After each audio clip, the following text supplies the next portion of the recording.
Magandang araw mga kababayan, isang kontrobersyal na isyu ang muling umikot sa politika ng bansa matapos lumabas ang balitang pagtanggap ng suhol ni dating National Security Advisor Torre mula kay Pangulong Kuting Jr. Ayon sa mga ulat, ang tinanggap na salapi ni Torre ay naglalaman ng milyong halaga bilang bahagi ng isang pakikipag-ayos kaugnay sa mga desisyon at hakbang ng gobyerno. Ang insidenteng ito ay nagdulot ng galit mula sa mga kasalukuyang general at ang mga matataas na opisyal ng militar na nagbanta ng malupit na aksyon laban kay Torre. Ayon sa mga general, hindi nila palalampasin ang anumang uri ng katiwalian o pagkilos na sumasamangat sa integridad ng kanilang mga hanay. Pinili nilang kumilos upang tiyakin na ang mga ganitong uri ng insidente ay hindi na mauulit. Isa kang tuta ng salapi ang payag ng isa sa mga general na nagsabi na hindi matanggap ang pagtanggap ni Torre ng ganitong klaseng halaga mula sa isang opisyal. Pinipilit nilang itama ang mga maling gawain at nanindigan ng anumang uri ng katiwalian ay kailangang maparusahan anumang posisyon na pasangkot. Samantala, nagbigay naman ang pahayag ng Malacanang na iniimbestigahan ng isyong ito ay magiging transparent ang gobyerno sa mga aksyong ipabatupad. Ang insidenteng ito ay nagbigay ng tensyon sa pagitan ng mga opisyal ng gobyerno at mga miyembro ng militar at patuloy ang mga obserbasyon mula sa publiko hinggil sa mga susunod na hakbang ng administrasyon. Ang sitwasyon ay nagbigay daan sa mga tanong ukol kung paano magiging tapat at malinis ang pamamahala sa kasalukuyang gobyerno sa harap ng mga akusasyong ito. At yan nga ang balitang ating pakakatutukan. Ngunit bago ang lahat, siguraduhin mag-subscribe at i-hit ang notification bell para sa patuloy na pagtutok sa mga silip ng bagong balita sa tunay na boses ng masa.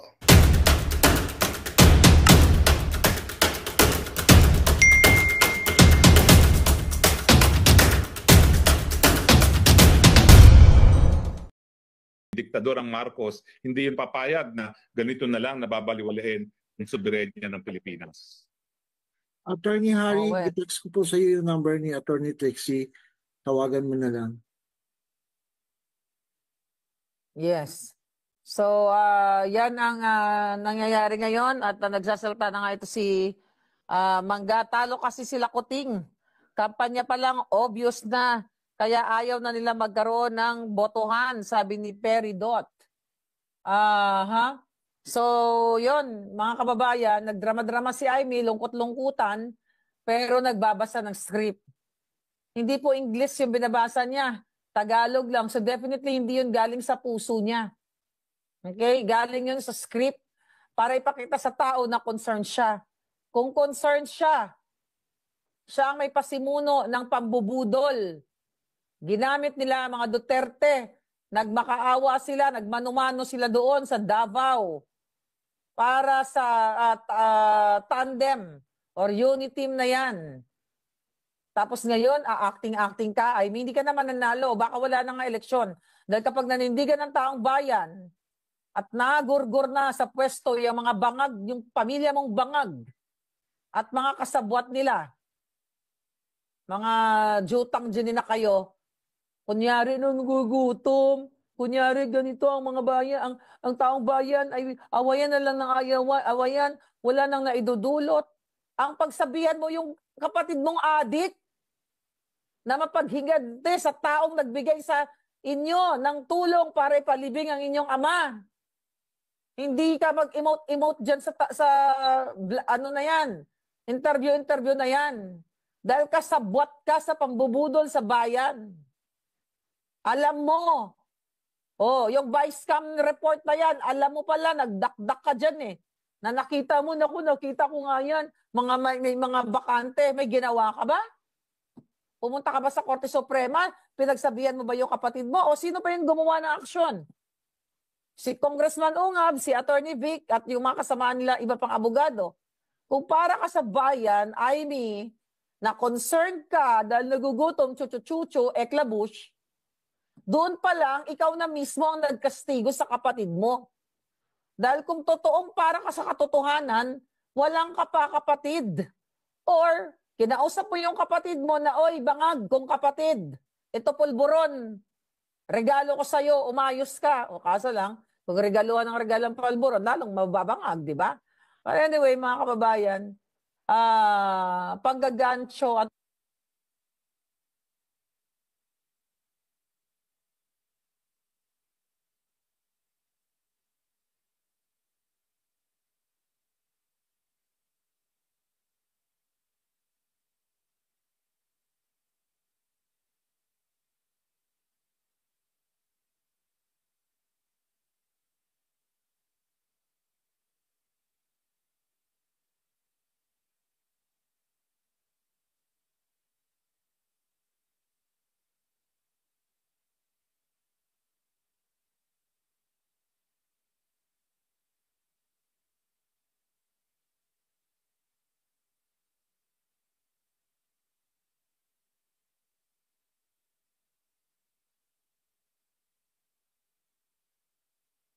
taga-Canada yun.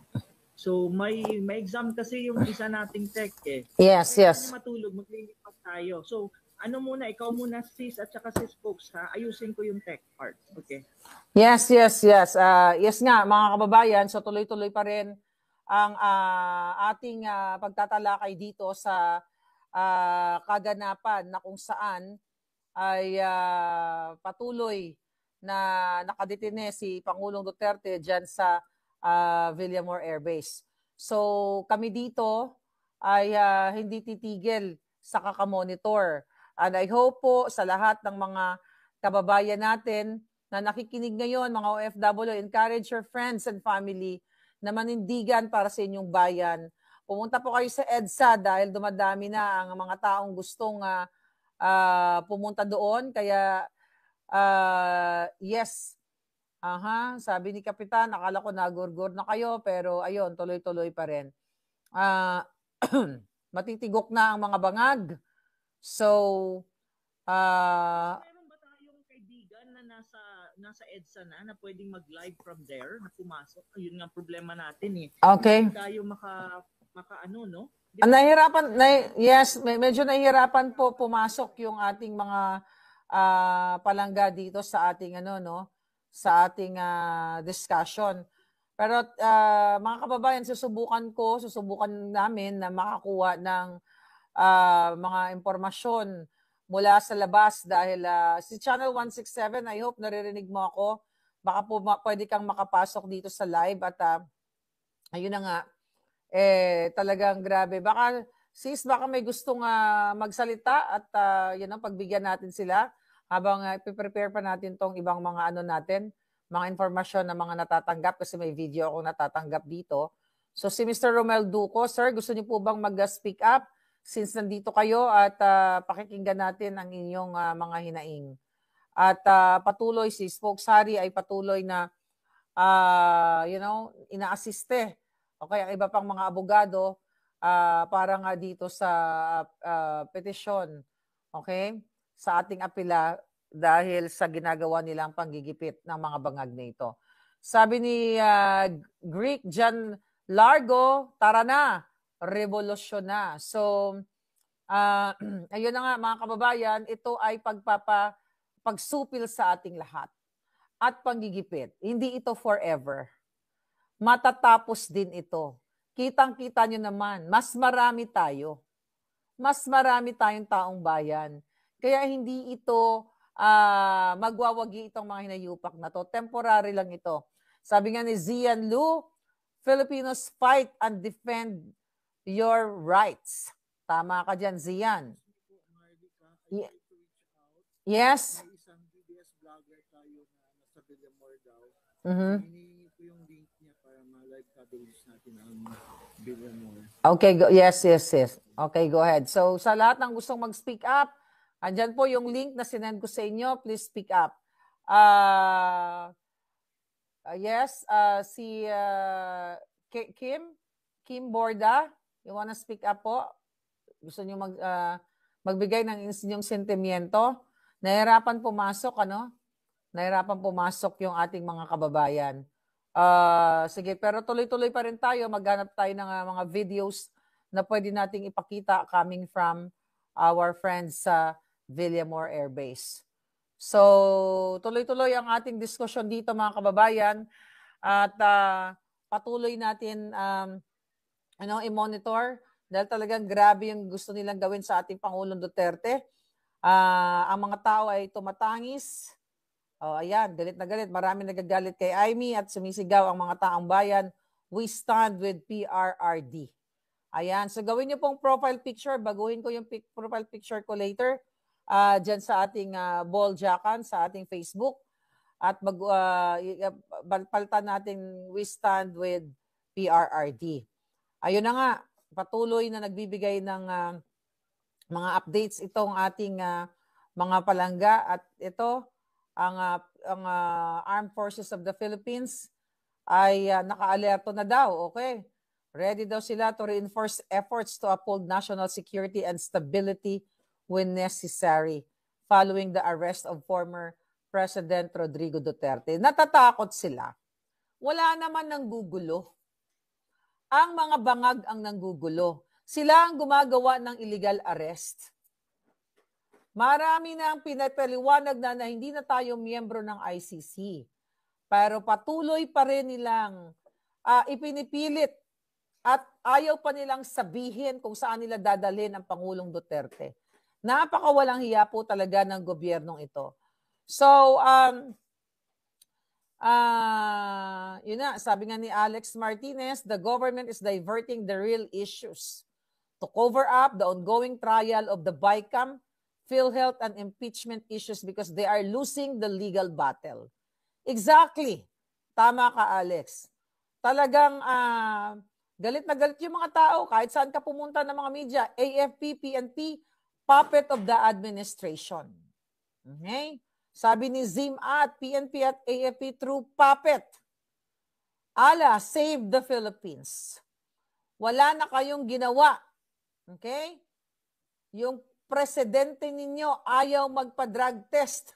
Ngiwi-ngiwi. Sa panahon ni Tatay lang dinoble ang sahod ninyo. Protektado kayo. Alam nyo nang may mali talaga. Kumilos kayo para sa taong bayan, hindi para sa isang politiko lang, sabi ni T-Rex Olitsak. So, sinabi ko naman sa inyo, di ba, na naka-receive tayo ng information na ang gustong, may planong mag-declare ng martial law si Bangag. So, nasa inyo na yan, mga kababayan, kung paano nyo payagan na magkakaroon uli ng martial law. Kaya galit na galit si Venus O. Grabe ang Bangag admin ngayon, sobra sa power tripping. Ang dami kong nababasa na talagang,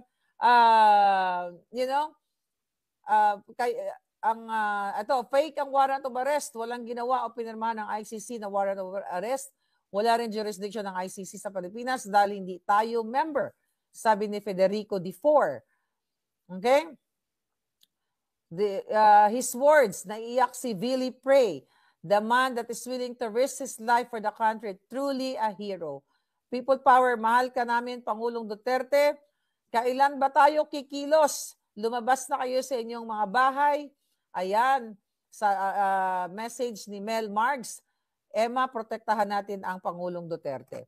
So ngayon, mga kababayan, talagang, yun nga, dapat talaga ay huwag kayong magpatinag dito sa mga taong ito dahil ito ay talagang, pag natulog lang tayo dito, malamang sa malamang, gagawa na sila ng karumal-dumal. So, Spokes Ana, Prof. Ana, nandiyan ka pa rin ba? Marika, may pinasa akong link sa'yo. Andito ako. Pero si Attorney Harry Roque yata ay hindi na naka-live, ano? So hindi na natin hindi na mayroon tayong kailangan gawin, Mother Dragon. Kailangan natin sigurong maglipat sa StreamYard.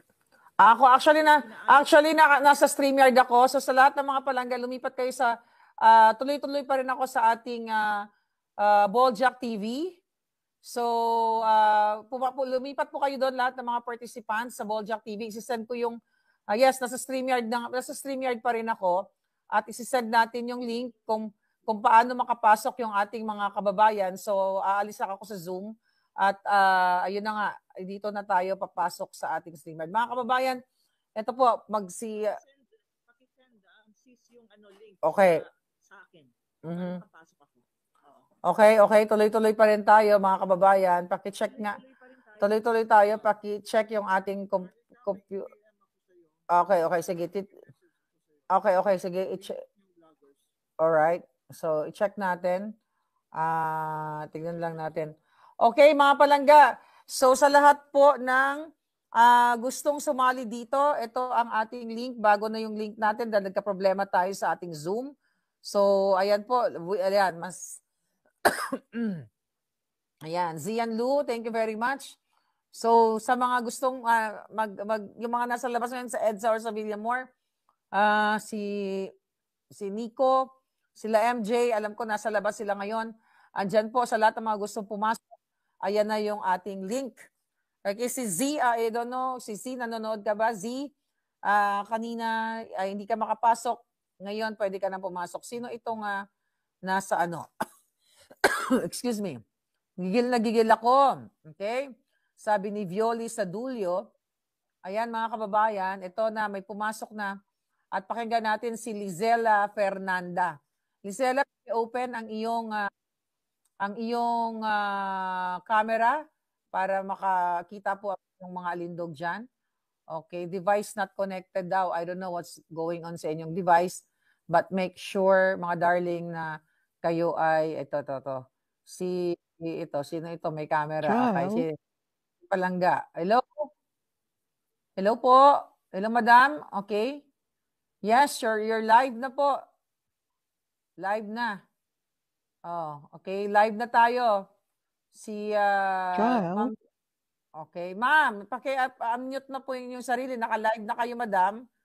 Alright? Naririnig niyo po pa kayo. Paki-unmute niyo yung sarili ninyo dahil hindi ko po kayo naririnig. Yes? What is that? Okay, si God Save the Philippines. Subukan natin. God Save the Philippines. Okay, si Lovely. Hello, Ma'am Harika. Okay. Rinig po ako. Yes, God Save the Philippines. Kumusta ka? Nasaan kang bansa ngayon?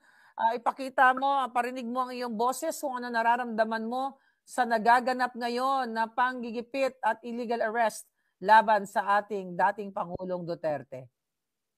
Ma'am Harika, nasa Pilipinas po ako ngayon at kanina pa ako nanonood sa inyo kanina ni Attorney Harry dun sa channel niya.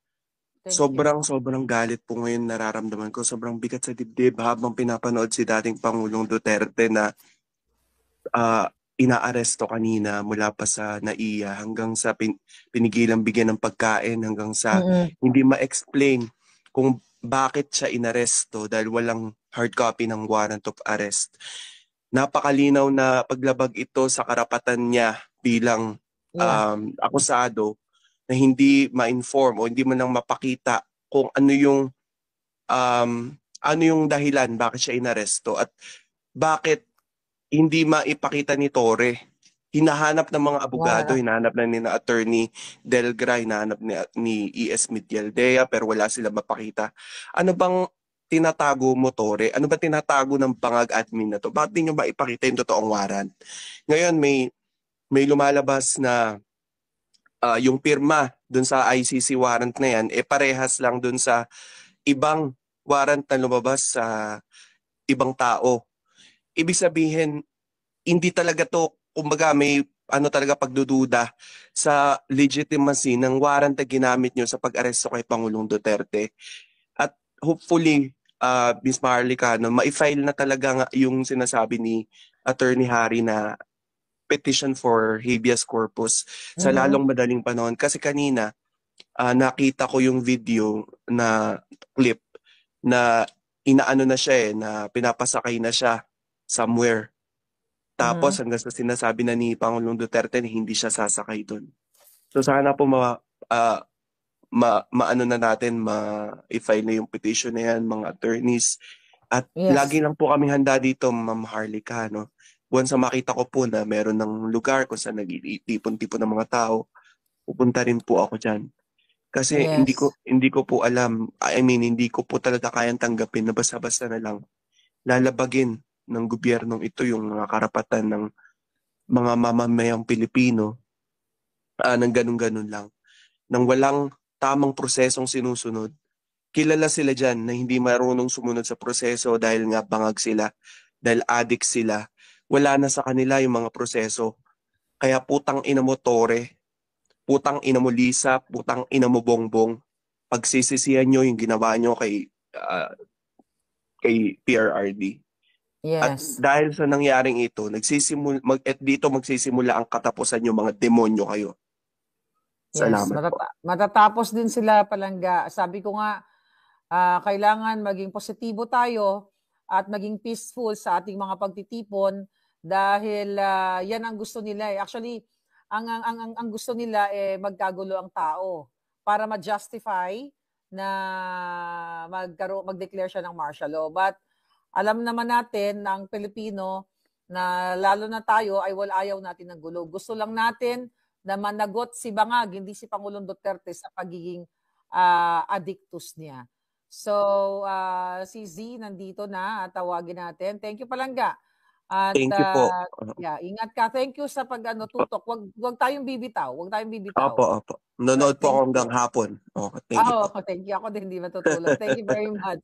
Pareho tayo. Si Lovejoy Habel kanina, nakapasok ka na, Palangga, pero hindi mo ako naririnig at iba yata ang natatawag kong pangalan. Yes, Lovejoy, si Palangga Z, nawala siya, no? Nawala ka, Palangga. So, I hope makabalik ka ng bonggang-bongga. So, tignan natin si, Lovejoy. Ready ka na, Lovejoy Habel? Okay, Lovejoy. Please unmute yourself, Palangga. Oo. Saan ka ngayon, Lovejoy? I'm having some technical problems po dito ata eh. Okay ka na. Good ka na. You're good. Okay. Saan ka ngayon? Saan kang bansa ngayon, Palangga? Anong bansa? Nasaan ka? Nasa Switzerland po ako ngayon. Maisog, Switzerland. Kanina po ay nag-meeting na po kami ng bali tumawag po umaga na po dito 7 o'clock at 5 o'clock in the morning at group chat na po kami ng ni Sir Ben Repol and we have discussed kasi according to Sir Ben tawag nito yung excuse me po parang may yung maingay yung ko sa background. And na po, yung magkukuha, nag-message daw sa kanya si BP at tawag nito yung maghahanda na po kami ng permit namin to gather sa The Hague if ever na dalhin na nila dito si PRRD. Right. So we are ready here po dito sa Europe and marami pong mga Pilipino dito ngayon na talagang nagngingit-ngit na po ngayon sa galit, nanginginig na po kami, nagtitrigger ng anxiety namin. At talagang talaga ako sa personally sa paningin mga 2 days ago pa ata yun or yesterday yung or nung Sunday pala na nagsimula sila mag-gather ng mga pulis. Sabi na simulation ganyan tapos hindi pa talaga ina-announce kung ano talaga sadya nila pero na po yung kutob ko doon iba na yung kutob ko doon. Dahil it's not normal. Nag-red alert sila sa Cebu, nag-red alert sila sa Davao. And I was telling my colleagues here na, hindi iba na talaga ito. Iba to, may masama talaga silang balak. And some of my colleagues nagsasabi pa na, hindi, lang yan, yung fake news. But ngayon, na-prove na talaga natin, ako personally din sa akin, na-prove ko talaga na totoo yung kutob ko. Kasi kung nakikita po natin, yung parang nasa corner na sila eh. Na-corner na sila. Ang BBM admin, nasa corner sila. Ang Supreme Court, pinapasagot na sila. Tapos, hindi nila mapigilan yung free speech natin. Dahil talagang lumaban yung Noisy 37, lumaban talaga eh. So talagang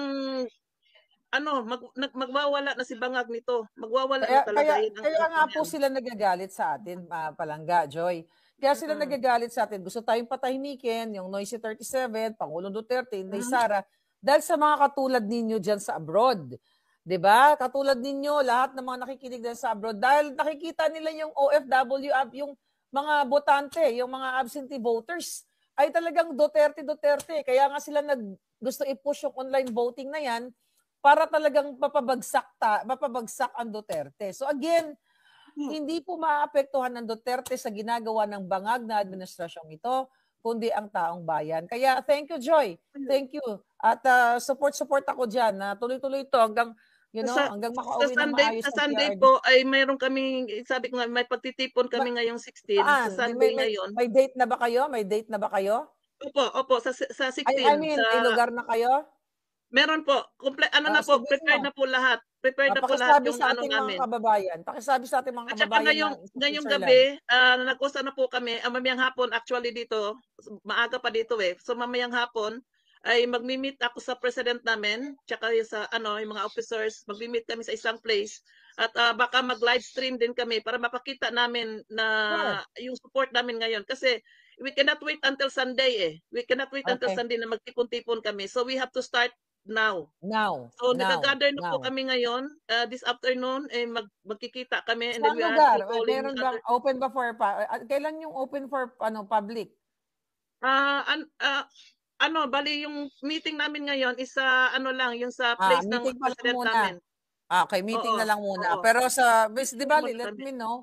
Let me know kapag kapag Sa final 16 na. po, fix na po yung, ano na po yung sa 16, na Okay. mag-gather kami doon sa Geneva.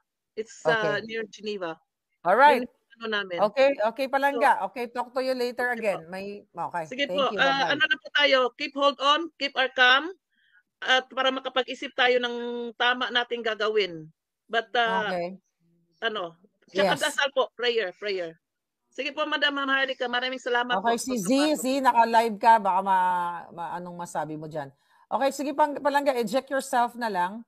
Lovely, para makapasok yung iba kasi may limit lang tayo na 15. Kung pwedeng kasi yan. Alright. So, Lovely, ayan, ako na mag-i-eject, magre-remove pala, no? So, paki-open yung inyong mga camera, no? Para makapasok na kayo dito. So, tignan natin si OFW Hong Kong habang wala pa si Z. So, OFW Hong Kong, sir, paki-open ng camera nyo. Naririnig niyo po ako? Yes po, malinaw na malinaw. Okay lang po, off cam ko na lang po yung camera ko kasi medyo... Okay. Yes. Naintindihan ko naman. Go ahead. Po ako eh. Nasaan po kayo? Sa Hong Kong? Una po sa lahat. Nagpapasalamat ako sa dating Pangulo ng Pilipinas, si Tatay Digong. Kasi last time po, nandito siya noong last Sunday. Apo. Yung mga kumakalat na balita, sinasabi nila, hindi raw solid ang mga OFW. Solid po, hindi nga nakapasok. Yes. Si Senator Bongo, I'm grateful ako, lahat po sila, natabihan ko, napaka-approachable nila. And for the first time, sabi ko, Tatay Digong, sabi ko sa mga kasama naming OFW, huwag nyo nang hawakan. Kasi nakita namin yung health niya eh. Tatay Digong, inabot lang namin po yung kamay namin sa'yo.